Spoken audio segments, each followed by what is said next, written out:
অনুশীলনের গৌণ কারণ হচ্ছে এই সমস্ত পাপের একেবারে আত্যন্তকে নিবৃত্তি ঘটে। তা এই যে ভাগবতী কথা অনুশীলনের মাধ্যমে প্রেম ভক্তি লাভ হয়, এটি হচ্ছে ভাগবতের সর্বশ্রেষ্ঠতম মাহাত্ম বা মুখ্য মাহাত্ম। আর গৌণ মাহাত্ম হচ্ছে সর্বপাপ থেকে বিনির্মুক্ত হওয়া যায়। এই প্রসঙ্গে সনকাদিশবৃন্দ, তোমাদের কাছে আমি একটি প্রসঙ্গ বলি। এই বলে তারা কিছুক্ষণ হরিগুণ আরো কীর্তন করতে লাগলেন। কৃষ্ণকে সব কৃষ্ণকে সব সুধা হরিনা হরিনা সুধা হরিনা কৃষ্ণকে সব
Hari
না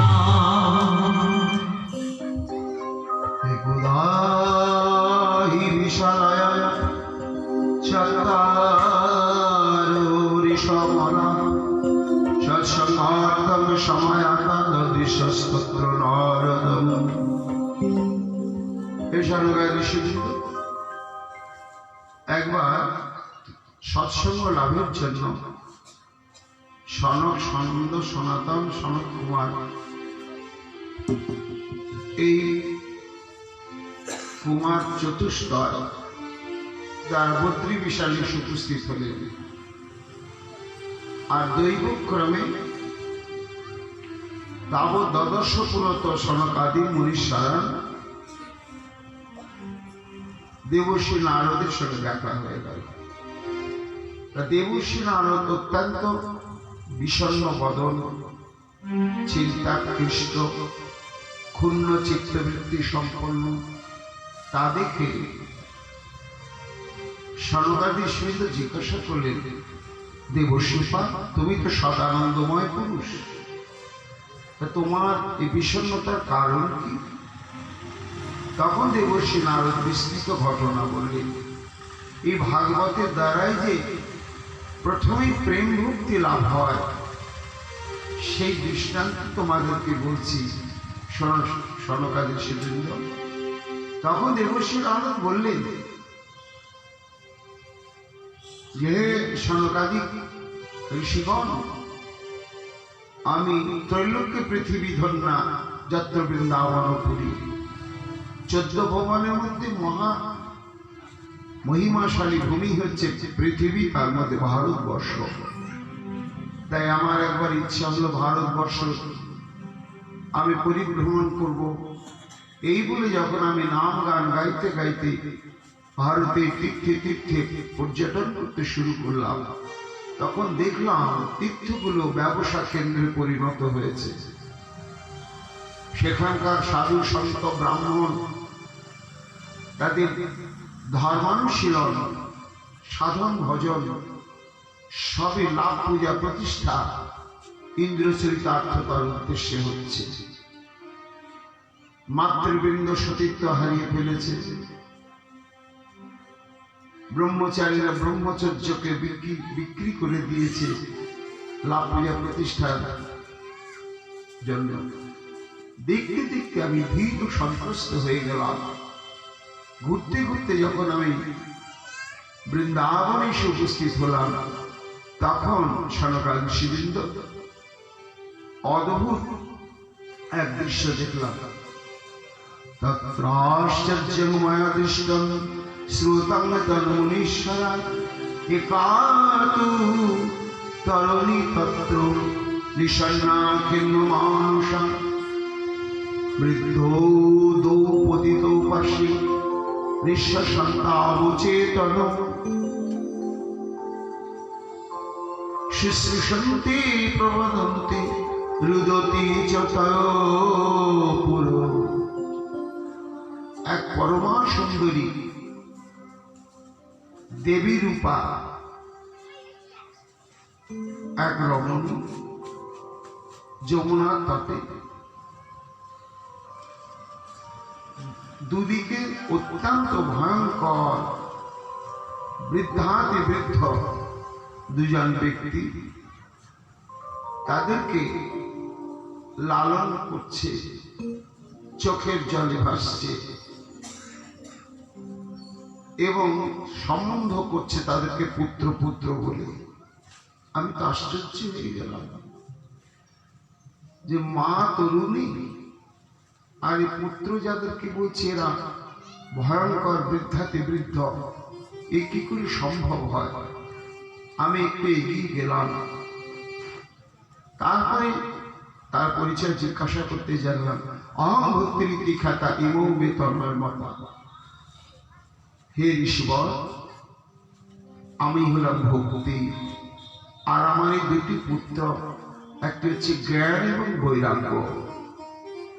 এরা কাল যোগেন জর্জরু, এই কাল কলির প্রভাবিতে এই ভয়ঙ্কর বার্ধক্য দশা প্রাপ্ত হয়েছে। বহু কষ্টেদেরকে নিয়ে আমি বার্ধক্য দশা থেকে আমি বার্ধক্য দশা প্রাপ্ত হয়েছিলাম। কিন্তু তিনজন ঘুরতে ঘুরতে দৈবক্রমে যখন আমি এসে বৃন্দাবনে উপস্থিত হলাম, বৃন্দাবন কোন প্রাপ্য নবীনে বসুরূপিণী যা তাহু যুবতী সম্যক পৃষ্ঠারূপত শাশ্বতম। এই বৃন্দাবন আসার সঙ্গে সঙ্গে আমার এই যৌবন প্রাপ্তি ঘটল, কিন্তু আমার এই পুত্র দুটি কোনো পরিবর্তন হলো না। হে সনকাদিশবৃন্দ, বৃন্দাবন সংযোগাত পুরস্তঙ্গর তরুণী যুবা ধন্যং বৃন্দাবন তেন ভক্তি বিপ্লতি যত্র চ। আমি বৃন্দাবনের মহিমা যে কত অসীম অনন্তটি অনুভব করলাম, যে যার প্রভাবেতে ভক্তি দেবীর বার্ধক্য দশা দূর হয়ে গেল। তা ভক্তি দেবী আমাকে চিনতে পেরে বললেন, হে দেবশ্রী নারদ, আমার এই বৃদ্ধাতি বৃদ্ধ অচল জড়ত্ব প্রাপ্ত পুত্রদ্বয়ের এই বার্ধক্য ব্যাধি থেকে নিষ্কৃতির উপায় কি হবে একটু ব্যবস্থা করে দিন।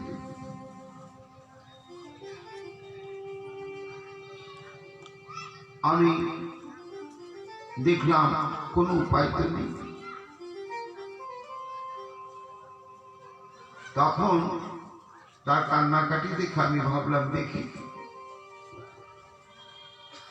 তার কর্মোদ্দয়ে তখন আমি নিখিল বেদশাস্ত্রের যত মন্ত্র সমস্ত কিছু শ্রবণ করালাম, করে তাদেরকে আমি জাগৃত করবার বহু চেষ্টা করলাম। মুখং সংযোজ্য কর্ণাতে সর্বমুচ্ছি সমুচ্চারণ জ্ঞানং প্রবুদ্ধতাম শীঘ্রং রে বৈরাগ্য প্রবুদ্ধতা। কিন্তু এত যে বেদ উপনিষদ মহাভারতের 1 লক্ষ শ্লোক সমস্ত কিছু তাদের কানে দিলাম, কোনো পরিবর্তন তো হলোই না, বরং তারা আরো অলস দিবস এবং জড়ত্ব প্রাপ্ত হয়ে গেল। তখন আমি খুব চিন্তা করতে শুরু করলাম যে আমার দ্বারা তাদের কোনো উপকার হলো না। চিন্তন নীতি গোবিন্দম স্মারয় মাস ভার্গব ঋষিগণ। তখন আমি ভগবান শ্রীকৃষ্ণের শরণাগত হয়ে ভারাক্রান্ত চিত্তে তখন আমি তার ধ্যান আরাধনা করতে লাগলাম। তখন দৈববাণী হলো, এতদর্থং তু সৎকর্ম সুরস্যেতং সমাচার তাতে কর্মাবিধাস্যতি সাধন সাধুভূষণ। হে দেবর্ষি, তুমি চিন্তান্বিত হয়েও না, তুমি সৎকর্মের অনুষ্ঠান করো, তাহলে ভক্তির পুত্রদ্বয় জ্ঞান বৈরাগ্যের বার্ধক্য দশা দূর হবে। সঙ্গে সঙ্গে দৈববাণী শেষ হয়ে গেল, দেখতেও পেলাম না। সৎকর্ম, সৎকর্মের অনুষ্ঠান করলে তাদের বার্ধক্য দশা দূর হবে। সৎকর্ম কোনটাকে বলবো? দান ধ্যান ব্রত তপস্যা সবই তো সৎকর্ম, কিন্তু কোন সৎকর্ম অনুষ্ঠানে এদের মহতে উপকার হবে এটা আমি কিছুতেই নির্ণয় করতে না পেরে সারা ভারতবর্ষ তীর্থে যত যত বিচক্ষণ বিদগ্ধ মহাপুরুষ সাধক মুনি ঋষিগণ ছিলেন, প্রত্যেকে জিজ্ঞাসা করলাম, কিন্তু কেউ এই সৎকর্ম বলতে কি বুঝায় এর সঠিক সমাধান কেউ বলে দিতে পারলে না। তাই ঘুরতে ঘুরতে এই বদ্রী বিশালে উপস্থিত হয়েছিলাম, আর ভগবত ইচ্ছায় দৈবক্রমে এই সনকাদিশবৃন্দ তোমাদের সঙ্গে আমার দেখা দেখি হয়ে গেল। তা এই যে সৎকর্ম বিষয়ে আমি প্রত্যাদিষ্ট হলাম, এই সৎকর্ম বলতে কি বুঝব? তার উত্তরে তখন বললেন,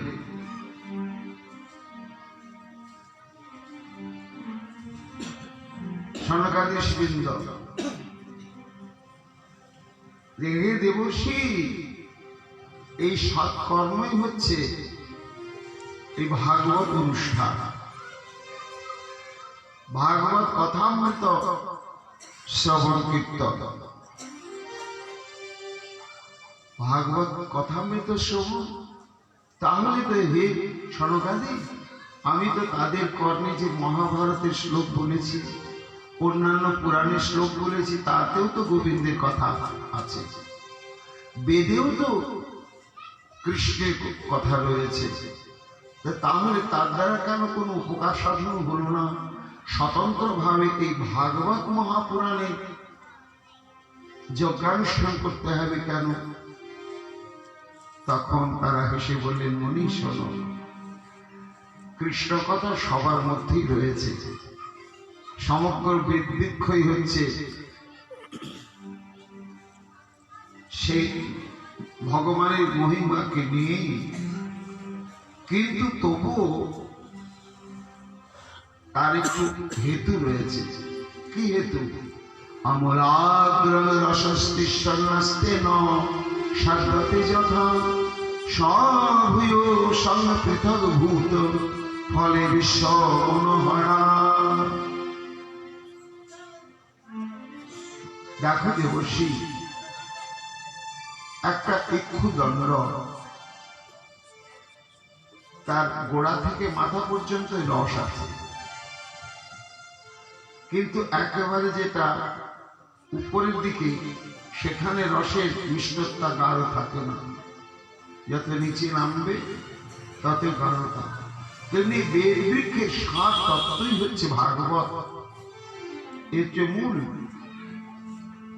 আবার দেখো একটা আম গাছ, আম গাছের ছালে রস আছে, খেয়ে দেখেছ? হ্যাঁ, ভীষণ কষা। শেকড়েও রস আছে, থেতো করে মুখে দিলে তার স্বাদ পাওয়া যাবে। পাতাতেও রয়েছে, কচি কচি ডালেও রয়েছে, মুকুলেও রয়েছে।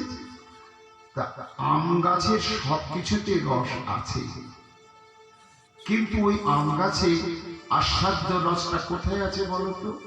না, সেই গাছে যখন আমটি পেকে টুসটুসে হয়ে যায়, তখন ওই আম গাছের যে রস ছালে ছিল, পাতায় ছিল, ডালে ছিল, শেকড়ে ছিল, একই মাটি থেকে সব নিয়েছে রস।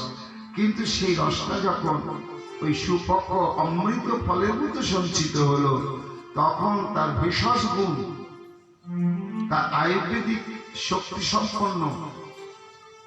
আম ভোজন করলে অনেক ব্যাধি সেরে যায়, আর স্বাদের তো তুলনায় নেই। তা তেমনি বেদে সর্বত্র রসের স্বাদ আছে বটে, কিন্তু বেদ বৃক্ষরও আম গাছে পাকা টুসটুসে অমৃত ফল সদৃশ্য হচ্ছে শ্রীমদ ভাগবতম। জয় জয় ভাগবত মহাপুরাণ কি, জয় জয় ভাগবত মহাপুরাণ কি, জয় জয় ভাগবত মহাপুরাণ কি। এই জন্য ইদং ভাগবতম নম পুরাণ ব্রহ্ম সংহিতম ভক্তি জ্ঞান বিরাগানাং স্থাপনায় প্রকাশিতম। এই ভাগবত মহাপুরাণের মহাপ্রকাশের হেতুই হচ্ছে জ্ঞান, বৈরাগ্য এবং ভক্তিকে স্থাপন করার জন্য। এই জন্য সৎকর্ম বলতে ওই ভাগবত সপ্তাহ কথা যজ্ঞ, এছাড়া আর কোন স্থান উপায় নেই। তাহলে হে সনকাদি শিবৃন্দ, কেমন করে এই ভাগবত কথা যে অনুষ্ঠান করতে হয়, তার জন্য একটা স্থানের দরকার, অনুকূল পরিবেশের দরকার এবং বক্তার দরকার। এ বিষয়ে আমি কি উপায় অবলম্বন করব? তখন সনকাদি শিবৃন্দ বললেন যে, শোনো দেবর্ষি, কোনো তুমি দুশ্চিন্তা করো না, প্রকৃতি দেবী সব ব্যবস্থা করে রেখেছে। তাহলে কি এখানে আনতে হবে সেই বার্ধক্য দশাপ্রাপ্ত জ্ঞান বৈরাগ্য সহ ভক্তি দেবীকে? না না, তারা বৃন্দাবনেই থাকে, আর আমাদেরও বৃন্দাবনে অত দূর যাওয়ার সম্ভাবনা নয়, সম্ভব নয়। কাজে বৃন্দাবন এবং বদ্রী বিশালের মাঝামাঝি জায়গা হচ্ছে হরিদ্বার। আর হে দেবশ্রী, এই ভাগবত কথাযজ্ঞ যার নামে বা যে উদ্দেশ্যে সংকল্প দিয়ে শুরু করা হবে, তারা বা তিনি যেখানেই থাকুন না কেন, এই যজ্ঞটি যদি নির্বিঘ্নে সুসম্পন্ন হয়, তাহলে নিশ্চিত তার ফল যার নামে সংকল্প হচ্ছে সে পাবেই পাবে। সে উপস্থিত অনুপস্থিতের কোনো বিচার নেই। এই জন্য গঙ্গার দ্বার সমীপে তুই তটমানন্দ কান কর। হরিদ্বারে গঙ্গার তটে আনন্দ নামক একটি কানন রয়েছে, এবং সেখানে কোনো শ্রোতাবর্তা বসার জন্য, শীতাতপ নিয়ন্ত্রণের জন্য কোনো চন্দ্রাতপ অর্থাৎ প্যান্ডেল বা সামিয়ানা করতে হবে না। কেন না? নানা তরুলতা কীর্ণ নবকমল বালুকম, সমস্ত বৃক্ষগুলো এমন বিস্তৃত হয়, সেখানে অদ্ভুত একটি নাট্যশালায় পরিণত করেছে। আর বসবার জন্য কোনো গালিচা বিছানোর দরকার নেই। কেন না? গঙ্গা অতি সুন্দর কর্পূর চূর্ণের ন্যায় বালুকা রাশি, যার উপরে বসে আবার উঠে দাঁড়ালে ঝেড়ে দিলেই সব পড়ে যায়, কোনো ধুলো নেই, ধুলো শূন্য বালি এবং মসৃণ, সেটাই বসার সুন্দর জায়গা। এবং সেখানে কোনো কুৎসিত পরিবেশ পরিস্থিতি নেই। রম্য মেকান্ত দেশস্থন হেম পদ্ম সুসৌরভম যৎ সমীপ পন্থ জীবানাং বৈর চেতুষিতম। পরিবেশটি কেমন না? সেই আনন্দ কাননের নিকটস্থে উপবনে যে সমস্ত জন্তু বাস করে, তারা পরস্পরের প্রতি হিংসা বিদ্বেষ স্বভাব থেকে তারা একেবারে বিরোধী, তাদের কোনো সেই স্বভাব নেই। এবং টাটকা টাটকা প্রস্ফুটিত কমলের গন্ধে সেই স্থানটি সর্বক্ষণ পবিত্র সুগন্ধময় পরিবেশ। সেইখানে এই সৎকর্মরূপ ভাগবত কথা যজ্ঞের আয়োজন করা যেতে পারে। দেবশ্রী বলেন, তাহলে আর দেরি নয়, স্মরণকার চলুন। তাই আপনারা কৃপা করে বক্তার আসন গ্রহণ করবেন, আর এই আমি শ্রোতার আসন গ্রহণ করব। সুত গোস্বামী পাঠ বলেন, তন্মুহূর্তে তারা সমাগত হলেন হরিদ্বারের সেই আনন্দ নামক তটেতে। এ কথা চারিদিকে ঘোষিত হয়ে যাওয়ার সঙ্গে সঙ্গে সমাগত হলেন সমগ্র বিশ্বের সমস্ত হরি কথা শ্রবণ লম্পট মানে আসক্ত সাধু সন্তবৃন্দ।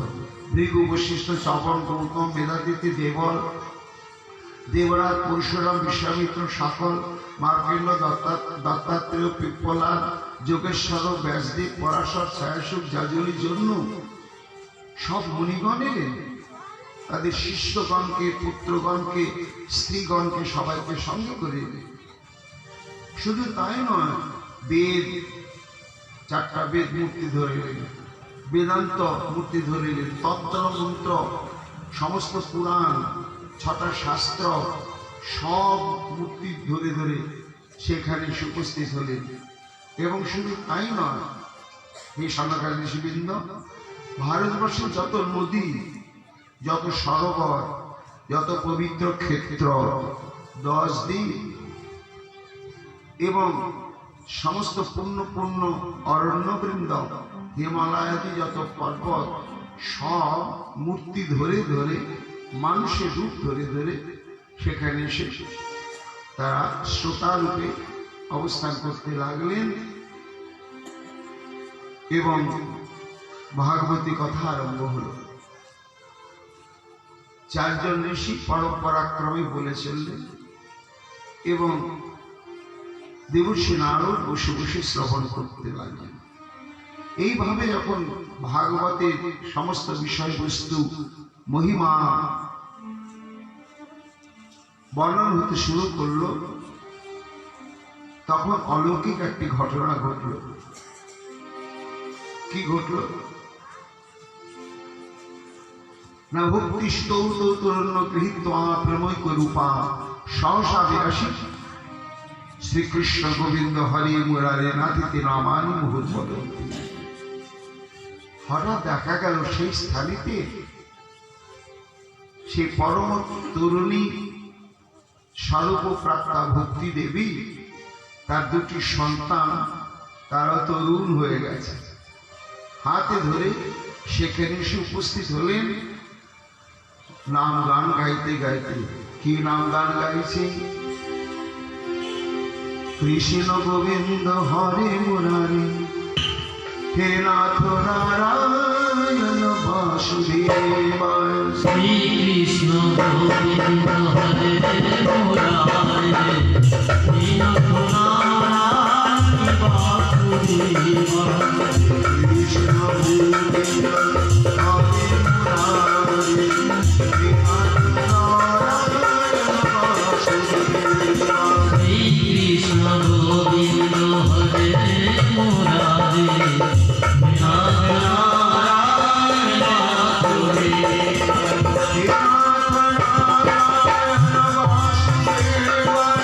হে নাথ নারায়ণ বাসুদেব। হে নাথ নারায়ণ বাসুদেব। হে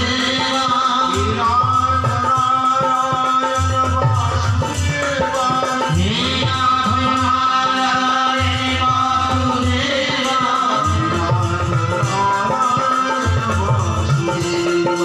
হে নাথ নারায়ণ বাসুদেব। হে নাথ নারায়ণ বাসুদেব।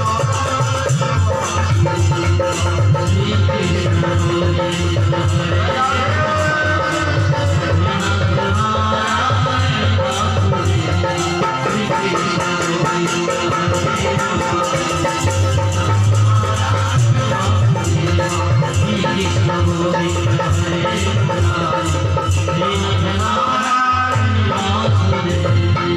जय जय भागवत महापुराण की, भागवत महापुराण की। जय जय श्री राधे। দেবর্ষি নারদ তো একেবারে আশ্চর্য হয়ে গেলেন। নাচতে নাচতে দেবী তার তরুণ পুত্র দেয় জ্ঞান এবং বৈরাগ্য তাদেরকে নিয়ে যখন উপস্থিত হলেন, হয়ে তিনি এত সন্তুষ্ট হলেন, তখন তিনি সনকাদি ঋষিবৃন্দ এবং দেবর্ষি নারদ প্রমুখ সবাইকে বললেন, কাহান্তু তিষ্ঠা মধুনা প্রবন্তু। আপনারা সবাই বলে দিন, আমি এখন তাহলে চিরদিনের জন্য কোথায় বাস করব আমার এই দুই পুত্রকে নিয়ে? তখন সনকাদি ঋষিবৃন্দ বললেন যে, হে দেবী, তোমার এই দুই পুত্র এবং তুমি আজ থেকে সমস্ত ভক্তগণের হৃদয়ে চিরদিনের জন্য তুমি বাস করো।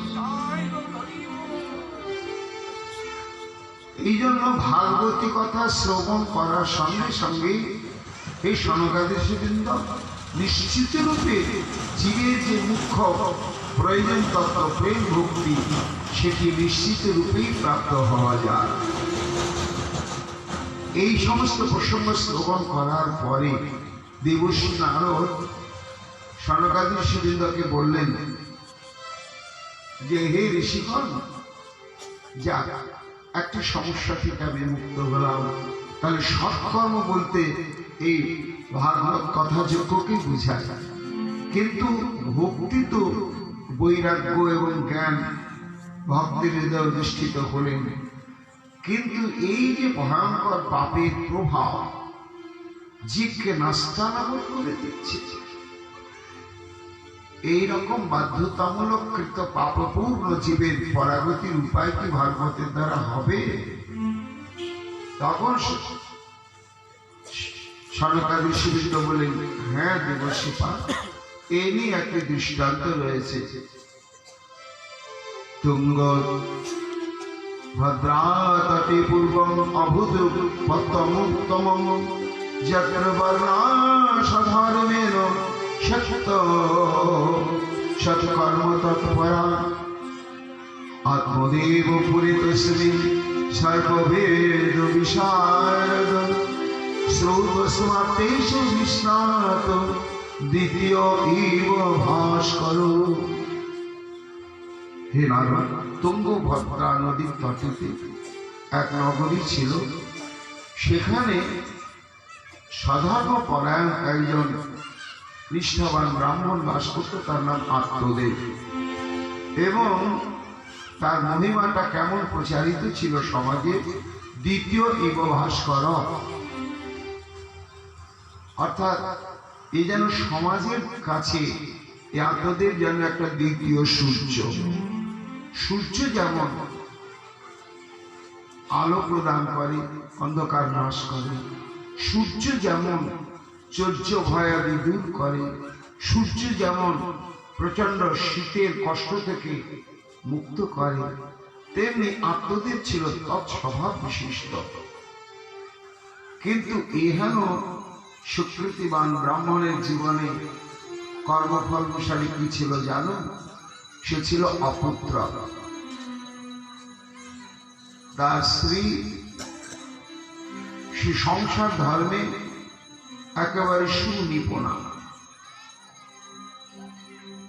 কিন্তু কোনো পুত্র কন্যা হতো না বলে মাঝে মাঝে স্বামী স্ত্রীর মধ্যে তাদের একটা কখনো কখনো দ্বন্দ্ব বেঁধেই যেত। এত কিছু তুমি করছো আর সংসারে একটা পুত্র আসছে না। একদিন অত্যন্ত কাতর হয়। একদা সদ্বিজ দুঃখাদ গৃহং ত্যক্ত্বা বনঙ্গত মধ্যাহ্নে তৃষিত জাতস্তারণ সমপ্রিয়বান।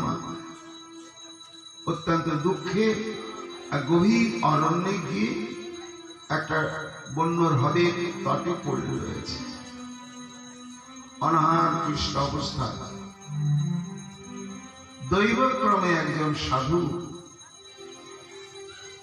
সেখানে ঘুরতে ঘুরতে এসে সেখানে জল পান করলেন, স্নান আদি করলেন, করে বসে জল ধরে উদ্যত হচ্ছেন।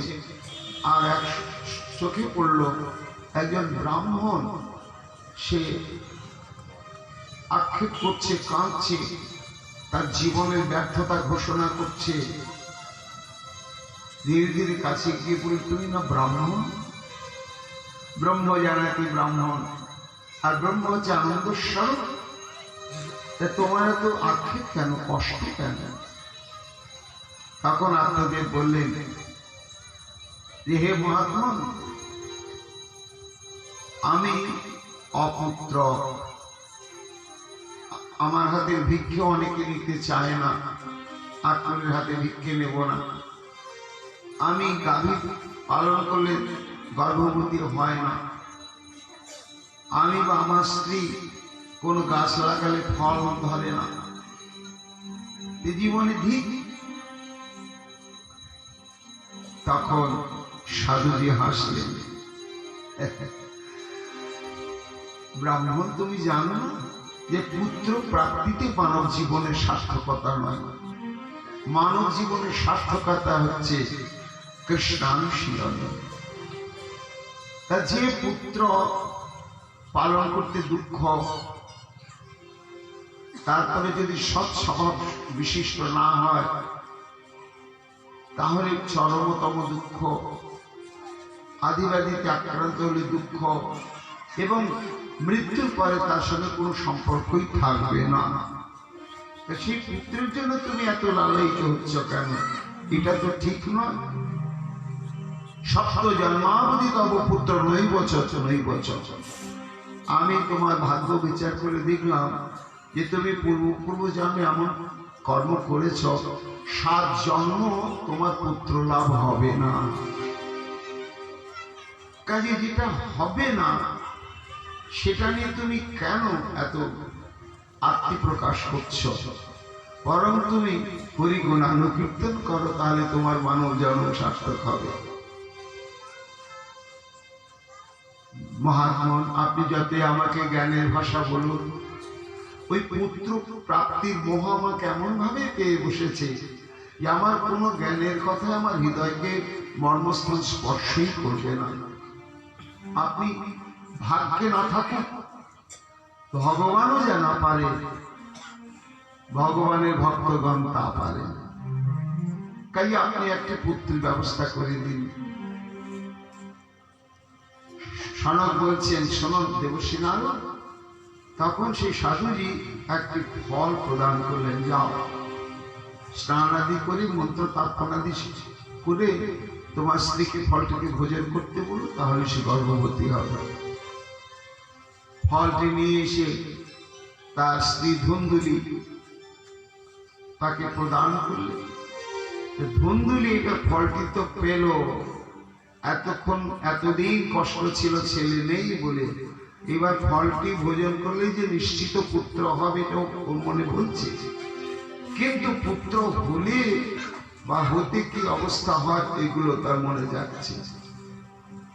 লালনে পালনে দুঃখ প্রসূতায়ার্ষবর্ততে বন্ধাবা বিধবানারি সুখিনী চিতি মে মতি।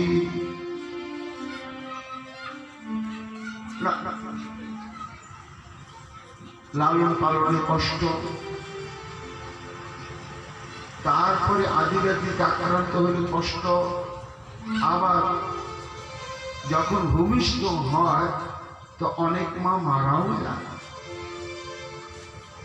কাজে ছেলে হওয়ার পেছনে যে কোথায় সুখ আছে, বরং বন্ধাবা বিধবা নারী সুখিনী চেতি মেমতি।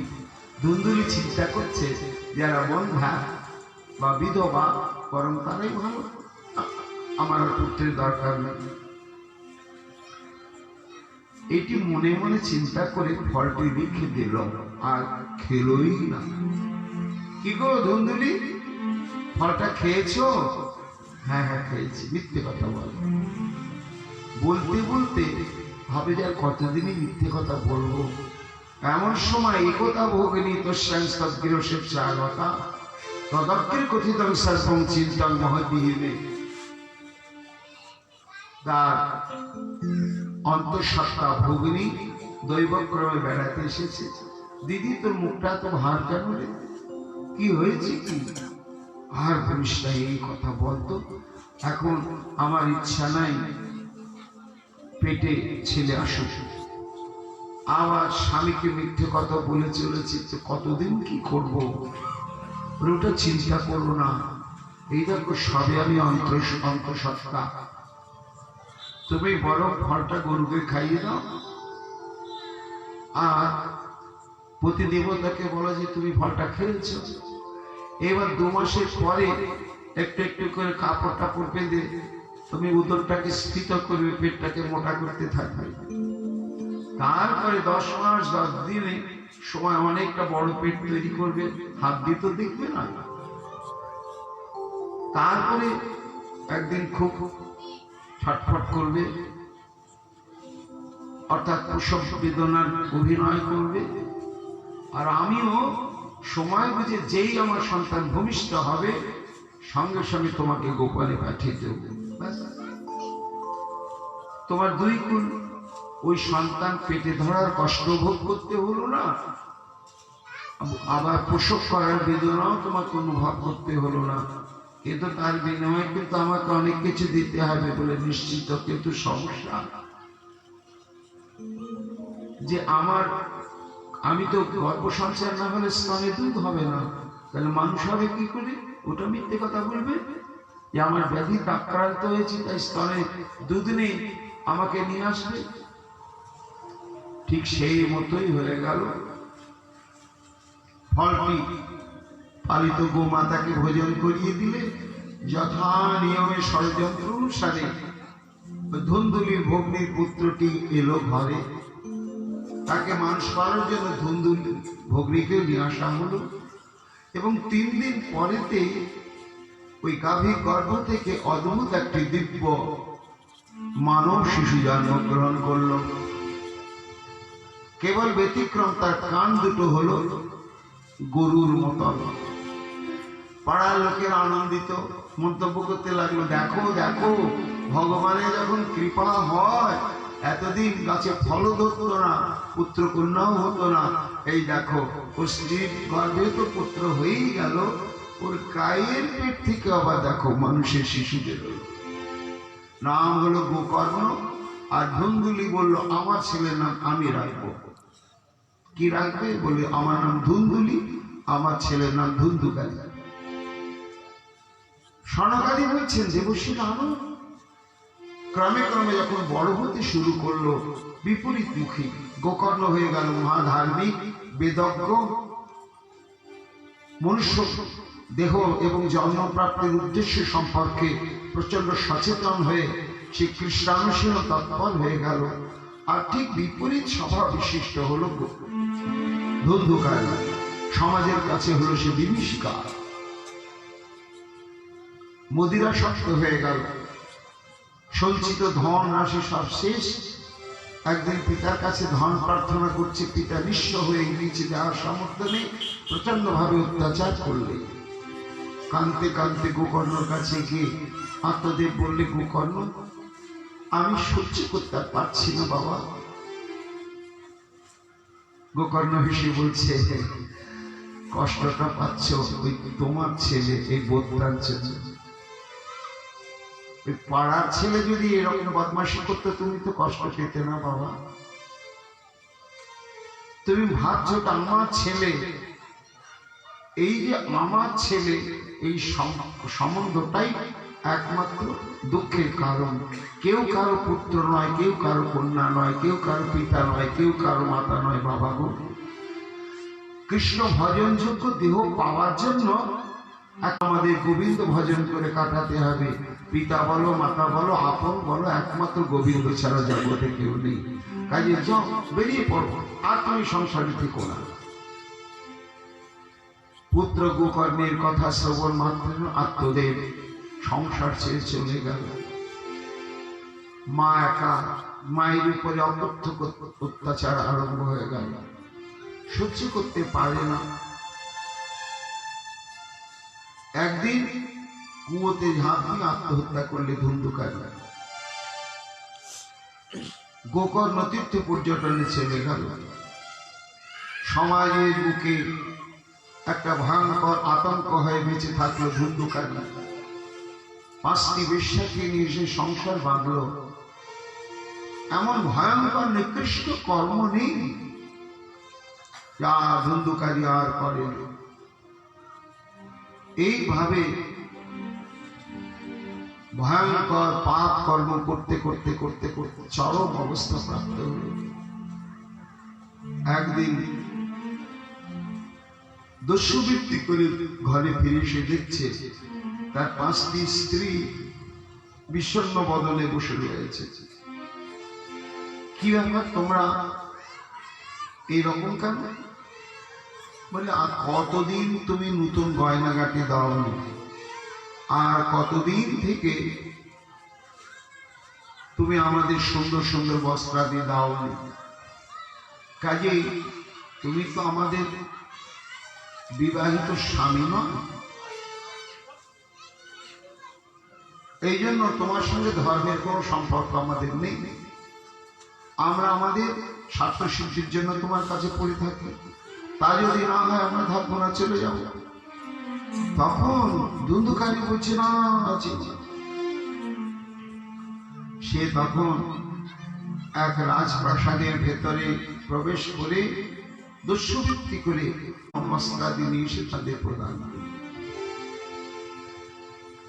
তা বলছেন সনকাদি সেবিন্দ দেবশ্রী নারদ। তখন ওই 5 জন বেশ্যা বুঝতে পারলে যেটা রাজবাড়ি থেকে নিয়ে এসছে। এই সকাল হতে না হতেই তো অনুসন্ধান চলবে, আর নিশ্চিত রূপে ধরা পড়বে, আর ধরা পড়লে আমাদের নামগুলো উঠবে, আর শেষে আমরাও দণ্ডিত হব। কাজে সকাল হওয়ার আগে একে হরিবল শেষ করে দাও। তা ঘুমিয়েছিল নেশাগ্রস্ত অবস্থায় ধুন্ধুকারী। এইবার তাকে গলায় ফাঁসি দিয়ে টানছে, শ্বাসরুদ্ধ হয়ে গিয়ে ছটফট করছে, কিন্তু মৃত্যু হচ্ছে। তা 5 জনের চেষ্টা করে যখন ধুন্ধুকারীকে মেরে ফেলতে পারছে না, তখন ওরা আতঙ্কিত হয়ে গেল। প্রাণটা তো বেরোচ্ছে না রে ভাই, আর এখন যদি ছেড়ে দিই আমাদের 5 জনকে শেষ করে দেবে, তাহলে উপায় কি? বলে মেরে ফেলতেই হবে। তখন 5 জন মিলে জ্বলন্ত অঙ্গার নিয়ে এসে ওর মুখের মধ্যে শরীরের মধ্যে দিতে শুরু করলো। তখন ছটফট করতে করতে ধুন্ধুকারী দেহ ত্যাগ করলো। করার পরে সে প্রেত যোনি প্রাপ্ত হল। ভয়ঙ্কর বেদনাময় প্রেত যোনি।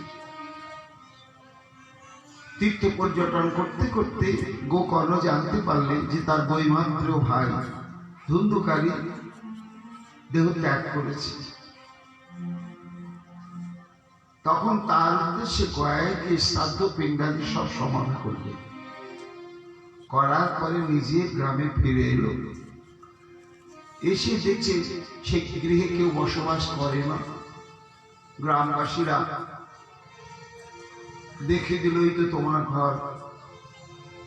রাত্রিবেলা শয়ন ক্ষিপ্ত হস্তি, কখন একটা অশ্ব, কখন একটা রাক্ষস আসছে, ভয় দেখাচ্ছে। কে তুমি? উত্তর দিচ্ছে না, কথা বলছে না। তখন গোকর্ণ হাতে জল নিয়ে হরে কৃষ্ণ মহামন্ত্র করে সংপুটিত করে জলটা নিক্ষেপ করলে তার উদ্দেশ্যে সঙ্গে সঙ্গে বাক শক্তি ফিরে পেল। তখন সে কান্নায় ভেঙে পড়ে বললে, ভাই গোকর্ণ, তুমি আমাকে উদ্ধার করো। কে তুমি? আমি সেই ধুন্ধুকারী। ধুন্ধুকারী? আমি প্রেত যোনি প্রাপ্ত হয়েছি ভাই। আর এই জনিতে যে কি ভয়ঙ্কর কষ্ট আমি সহ্য করতে পারছি না।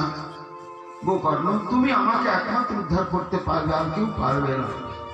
তোমার নামে যে আমি পিণ্ড প্রস্তুত দিয়েছি গয়া বিষ্ণু পাদ পদ্মে, তবু তোমার মুক্তি ঘটেনি। না গোকর্ণ, সর্বনাশ। তাহলে তো আমার আর জানা নাই যে কোন প্রায়শ্চিত্ত বিধানে তোমার মুক্তি ঘটবে।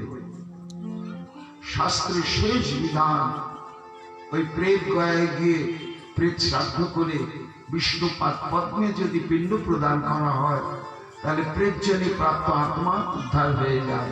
কিন্তু তাতেও তোমার উদ্ধার হয়নি। দেখি গোকর্ণ সারা ভারতবর্ষ সর্বত্র সবাইকে জিজ্ঞাসা করল।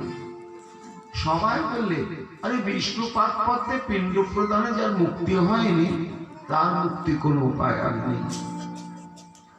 যখন কোথাও কোন সন্ধান উপায় না পেয়ে গোকর্ণ তখন আদিদেব সূর্যের উদ্দেশ্যে তপস্যা করতে লাগলেন।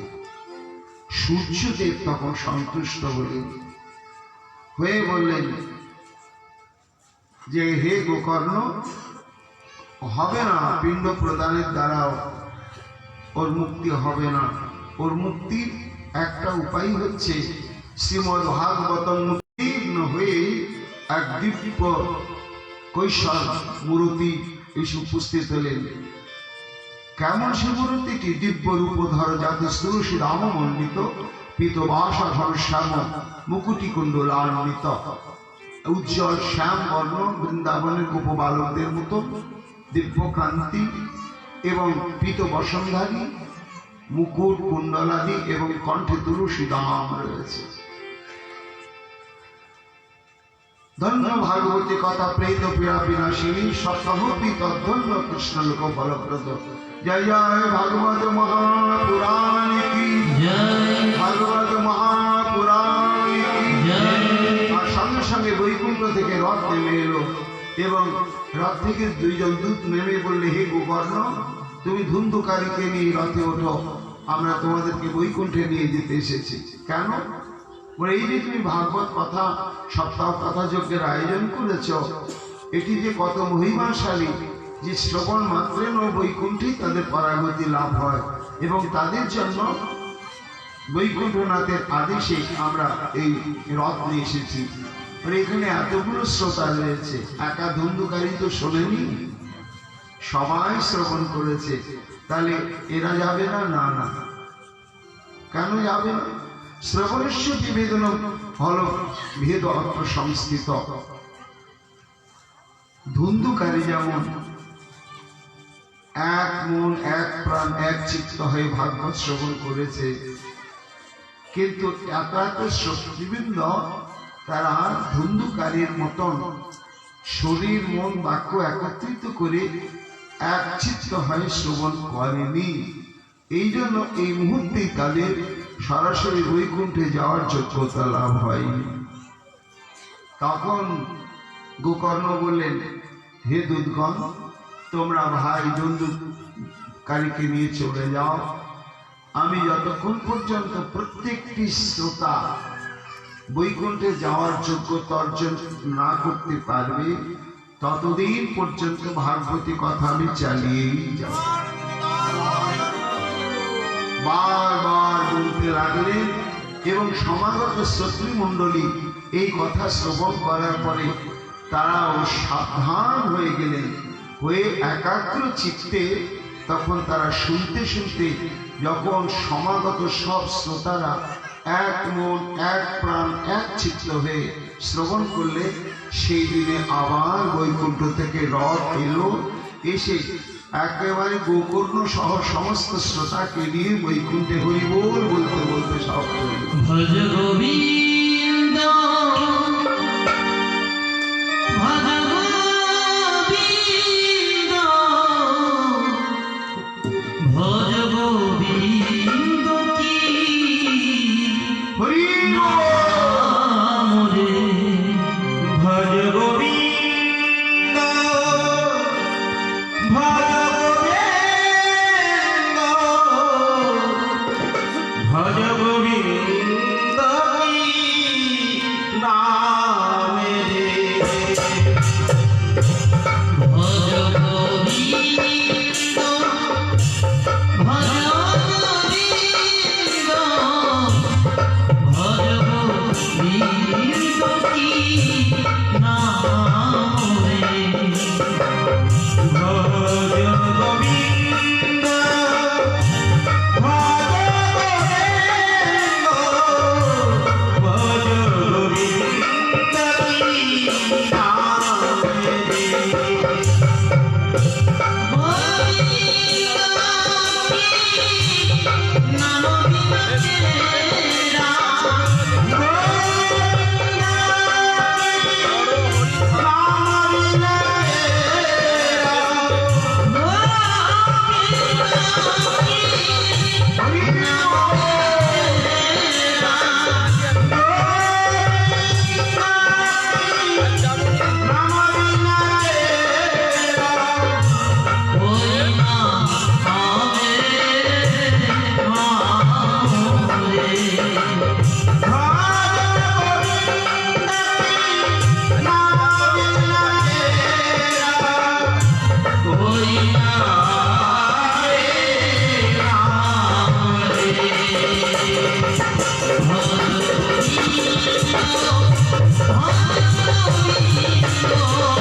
जीवन है सुख दुखी मिला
राधा रानी की भागवत महापुराण की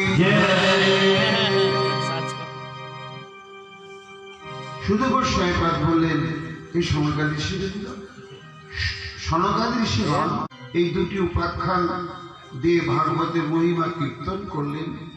যখন গোকর্ণ বৈকুণ্ঠে চলে গেল এই প্রসঙ্গ দিয়ে ভাগবত শেষ করলেন, ঠিক সেই সময় শ্রী ভগবান সমস্ত পরিকর বৃন্দকে নিয়ে সেখানে উপস্থিত হলেন। শুধু তাই নয়, সমস্ত ঋষিবৃন্দ এমনকি সেখানে সুখদেব গোস্বামী পরে সমাগত হলেন, হয়ে শ্রী ভগবানের প্রীত্যার্থে সবাই নাম সংকীর্তন আদি শুরু করলেন। তখন ভগবান সন্তুষ্ট হয়ে সমাগত শ্রোতৃমণ্ডলী এবং ভক্তগণকে জিজ্ঞাসা করলেন যে তোমরা আমার কাছে বর প্রার্থনা করো।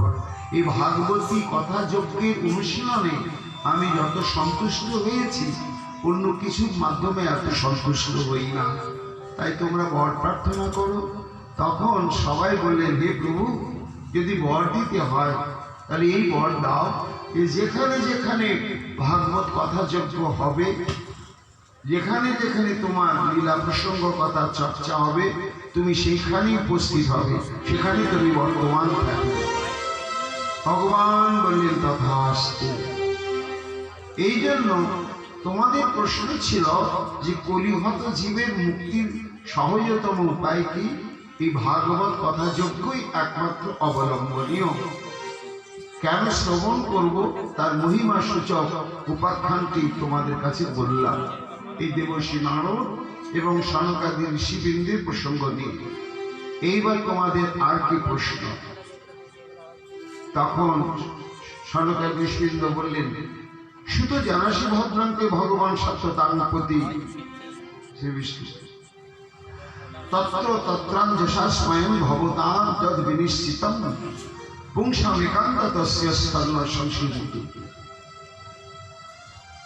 প্রশ্ন করলেন যে সুত গোস্বামী পান,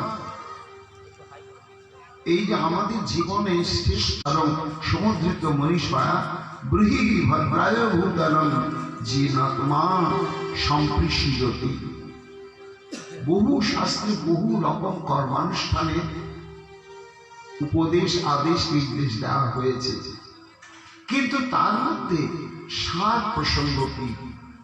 যে কর্মানুষ্ঠান বা ধর্মানুষ্ঠানের দ্বারা আত্মা প্রশান্ত অবস্থা প্রাপ্ত হবে, পরাগতি লাভ করবে। তৃতীয় প্রশ্ন, শুধু জানাসি ভদ্রান্তে ভগবান সত্যতাঙ্গপতি দেবকামে বসুদেবস্য জাত যস্য চিকিৎসা। ভগবান তিনি অজর, কিন্তু দেবকী গর্ভে তিনি কেন জন্মগ্রহণ করেছিলেন? আখ্যাহি হরির ধীমন অবতার কথা শুভা লীলা বিদধত শির বিশ্বের সাত্মমায়া।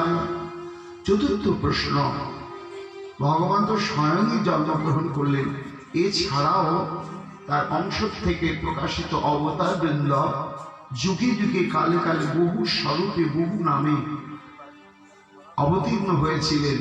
সেই প্রসঙ্গে আমাদের কিছু জিজ্ঞাসা আছে জানা। আর পঞ্চম প্রশ্ন হচ্ছে, তস্য কর্মানুদান পরিগীতানিশ্বরীভি গৃহীণ শ্রদ্ধধান লীলয়া দধতু কলা।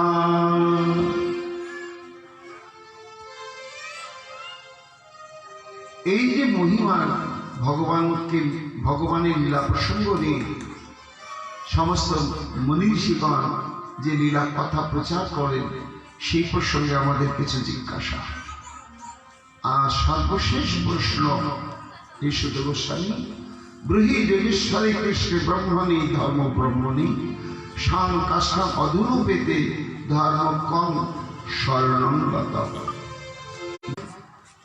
আমাদের প্রশ্ন এটি সম্পর্কে উত্তর প্রদান করব। তখন শুধু গোস্বামী পাদ এই 6টি প্রশ্নের উত্তর দিতে গিয়ে এই ভাগবত শুরু করলেন। শ্রীমদ্ ভাগবতের যে 60,000 শ্লোক, 18,000 শ্লোক, এই 18,000 শ্লোকের তাৎপর্যই হচ্ছে এই 6টি প্রশ্নকে নিয়ে। তখন এই 6টি প্রশ্নের উত্তর দিতে গিয়ে ভাগবতী কথা শুরু করলেন সুত গোস্বামী পাদ। মনয় সাধু কৃষ্ণ অহম ভগবদ্বীর লোকমঙ্গলম জাতিকৃত কৃষ্ণ সম্প্রশ্ন যে নাতমাশু প্রসিদতি। এমন প্রশ্ন করতে হয় সাধু সন্ত মহাত্মার কাছে, যে প্রশ্নের উত্তরের ছলেতেই দিব্য জ্ঞান লাভ করা যাবে, মুক্তির অনুপ্রেরণা প্রাপ্ত হওয়া যাবে। তা তোমাদের এই প্রশ্নটি ঠিক সেই রকমই। শোনো, ভগবান স্বয়ং অবতীর্ণ হন, আবার প্রয়োজন বিশেষে তিনি অবতার বৃন্দকেও প্রেরণ করেন। এই অবতার অসংখ্য, তার মধ্যে 24টি অবতার হচ্ছে মুখ্য।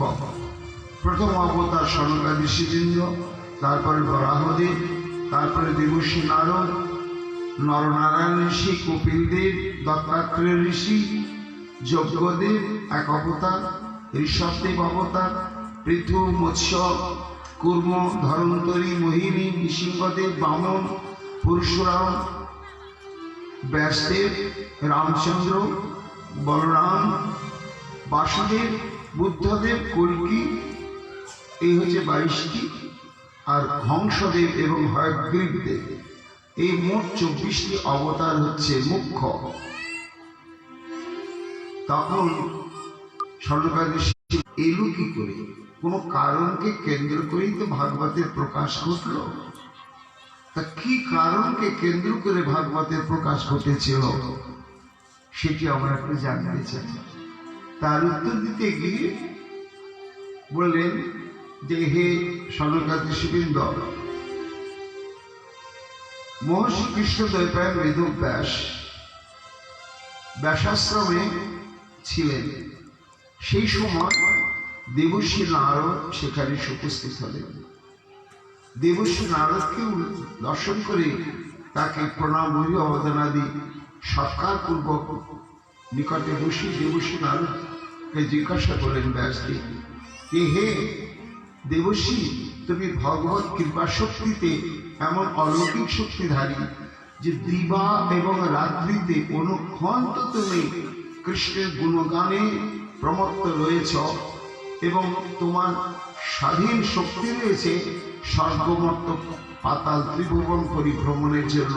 শুধু তাই নয়, তুমি এরকম একটি শক্তি প্রাপ্ত হয়ে আছো যে কোনো মানুষের অন্তর আত্মাতে প্রবেশ করে তার অন্তর আত্মার সমস্ত কিছু তত্ত্ব তুমি অবহিত হতে পারো যদি ইচ্ছা করো।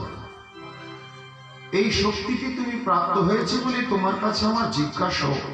দেখো, 4 বেদ 14 শাস্ত্র 1 লক্ষ শ্লোক সমন্বিত আমি মহাভারত প্রণয়ন করলাম জগতের কল্যাণের জন্য, কিন্তু আমি আত্মতুষ্ট হতে পারছি না। এত কিছু করার পরেও যেন মনে হচ্ছে কিছুই করা হলো না। কি করলে জীবন সার্থক হতো আমার এবং সমাজেরও অত্যন্ত কি কল্যাণ সাধন হতো, এটা আমি বুঝতে পারছি না। তখন দেবর্ষি নারদ বললেন যে, হে ব্যাসদেব, তুমি যে গ্রন্থ প্রণয়ন করেছ এটা মানুষের দিকে তাকিয়ে, তাতে ভগবত সেবা করলে আনুষঙ্গিক ভাবে মানুষের মুক্তি, পরাগতি সবকিছুই লাভ হয়ে যায়। তা তুমি মানুষের দিকে তাকে মানুষের জন্য কর্ম করেছ, ভগবানের প্রীতির জন্য, ভগবানের সুখের জন্য তুমি কিছু করনি। তা ভগবানের প্রীতি এবং সুখ কিসে জানো? তার কথা মহিমা কীর্তনে। তা লোক কল্যাণের জন্য তুমি কৃষ্ণ প্রসঙ্গ বর্ণনা করেছ, কিন্তু কৃষ্ণের প্রীতির জন্য, কৃষ্ণের সুখের জন্য তুমি কৃষ্ণ কথা বর্ণনা করো না। তা যে শাস্ত্রে কৃষ্ণ প্রীত্যার্থে কৃষ্ণ প্রসঙ্গ বর্ণিত হয় না, সেটা হচ্ছে প্রকৃত শাস্ত্র নয়, সেটা কার্তিত্ববধ। আস্তাকুর যেমন কুকুর, বিড়াল, কাক, শকুন এরাই নিয়ে থাকে, ঠিক তদ্বৎ তদ্বায় সংক্ষিপ্ত মুসলতে পুষ্প। এই জন্য ভাগবতী কথা কীর্তনে, ভাগবতী কথা শ্রবণে, ভাগবত কথা স্মরণে শ্রী ভগবানের সর্বাঙ্গীন যেভাবে প্রীতি সম্পাদন করা যায়, ভগবানকে বশীভূত করা যায় এবং ভগবানকে প্রাপ্ত হওয়া যায় ব্যাসদেব, আর এতেই একমাত্র জগতে পড়া কল্যাণ। যদি তা জানতে চাও আমাকে দিয়ে দেখো। এই তত্ত্বটা আমি কবে সম্যক উপলব্ধি করেছি না, ভাগবতী কথা এমন একটি বস্তু যে অযোগ্য জনকে যোগ্যতা সম্পাদন করে।